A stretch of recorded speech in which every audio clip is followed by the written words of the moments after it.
Hi, hopefully you've watched the unboxing video for the 3D television, the Panasonic Plasma television, the model number TH-P50VT20A.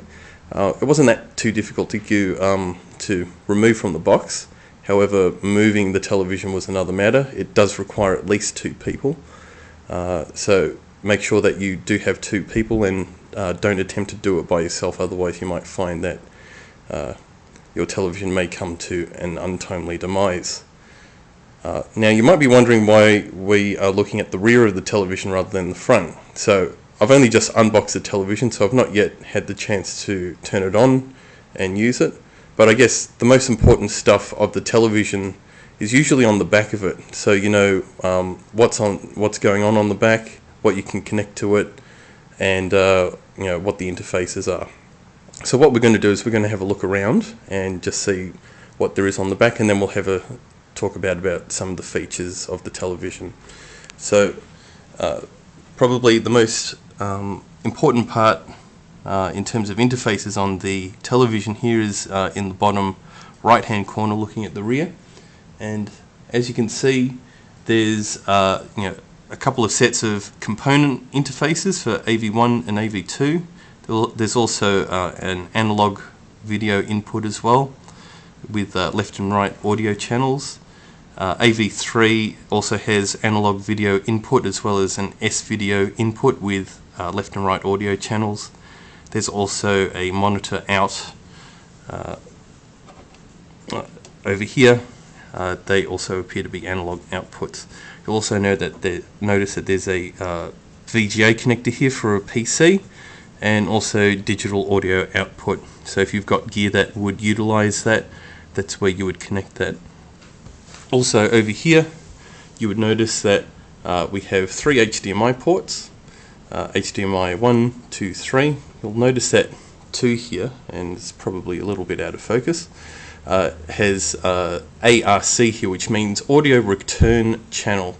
Basically this is where you would connect like an amplifier that would drive a home theater system, and basically allows the television to send audio upstream to the amplifier and out through the connected speakers that way.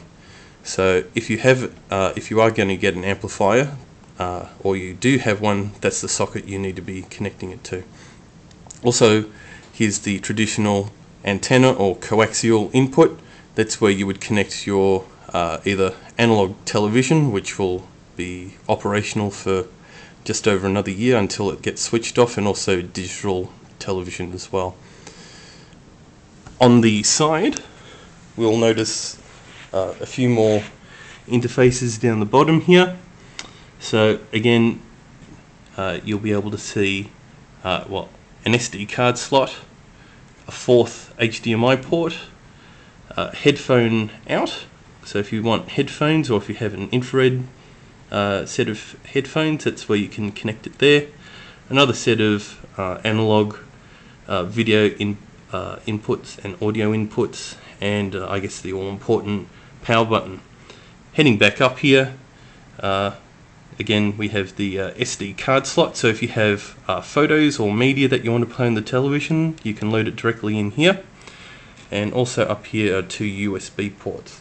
Now the significance of the USB ports is that you can connect a multitude of devices such as flash memory, USB hard drives, and there's also an optional accessory in a Wi-Fi adapter, so if you don't have a network cable nearby, you can get one of those. And you can even connect a USB keyboard as well. Now I'm not sure why you might use a USB keyboard. As far as the manual's been able to tell me, you can rename some of the digital TV channels either using the remote, but it might be quicker with a keyboard. So that aside, you do have some standard controls here. So if you do happen to lose the remote, which at the best of times can go missing, there are some manual controls here.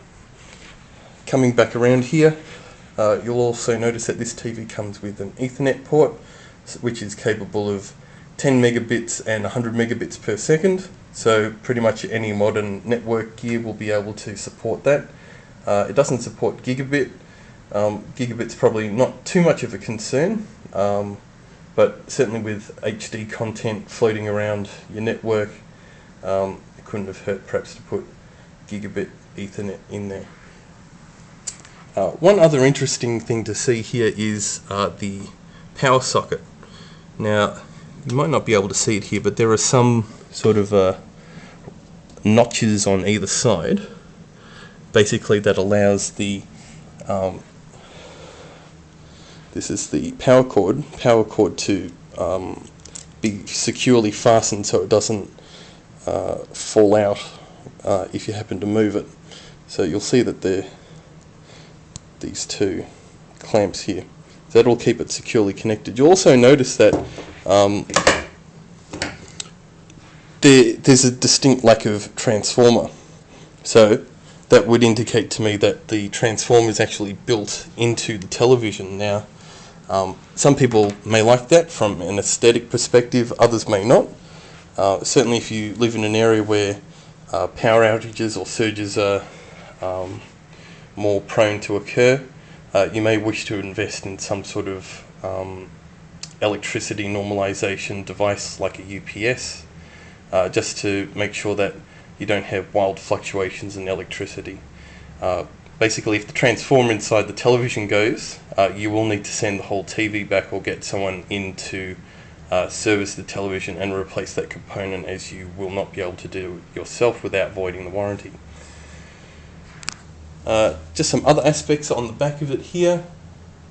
If you want to wall mount, there are 4 places where you can connect the mounting kit, which is another optional accessory for the television. Also, now the TV did come with a stand. Now, it didn't come assembled, so you will need to do it yourself. I would probably recommend that you have 3 people do this, so 1 person on each side of the television and a third person to help guide it in. So you have the actual pedestal here, and here's the bracket which ends up going inside the television, and you can just secure it with these 4 screws. So when you are setting it up, probably just have a friend come over and see if they can help you with that. You'll also notice that there's an extra screw hole here. That's for connecting basically a small brace to help prevent the TV from being pushed or pulled forward. It's probably a good thing to do. So just invest maybe 30 seconds or a minute of your time to secure this to your cabinet if you haven't already done so. But it probably helps that you have a sturdy cabinet to connect it. Unless, of course, you've wall mounted it, then it's all a moot point. Now, with this television, the speakers are not positioned on the front face. They're actually located here on either side, facing downwards. So when you look front on at the television, you won't actually see any speakers. They're actually on the bottom. So you want to keep this area free between the top of your cabinet and at the bottom of your television, just so you don't get any muffled sound. In terms of features of the television, there are a couple of other things included with the television, specifically the remote. Pretty standard fare as far as remotes go. Now, you can, with compatible Panasonic products, connect and control them with the same remote. All you need to do is change this little toggle switch down the bottom. Now, personally, I would have preferred a selection button, as you find on the Sony remote controls. So you press the device you want to control, and then you just push the buttons you want to execute for that device, rather than a hard switch, but that's just a personal preference there. But in terms of controls, that's a pretty standard affair there. The other thing to consider is also the glasses. Now these are 3D active shutter LCD glasses, which basically means the lenses basically have LCD shutters in them, and they synchronize to an infrared beam coming from the television, and just where that bit of sticky stuff is on the middle there, that's the infrared receiver there. So basically the glasses sync with the television to create the 3D image, and it alternates between each eye to let that signal come through. Now this uses, so that's active shutter 3D, which is different from anaglyph 3D. So that's the traditional blue-red lens 3D, which you may remember from comic books and very old movies, and also polarized light 3D, which either uses, basically uses a difference in the way the light is polarized coming off a screen. Just a few other things to look at on the back of the television. You'll also notice that there are a number of fans here. So this is active cooling mechanism. So rather than being passively cooled, i.e. just allowing air to enter the unit and exit the unit to allow hot air to escape, fans actually suck the air out. So you will need to just make sure these don't get too dusty, and maybe just give it a little bit of a clean without taking the cover off, just to make sure that dust buildup does not occur. There are other features which are notable, one of which is DLNA.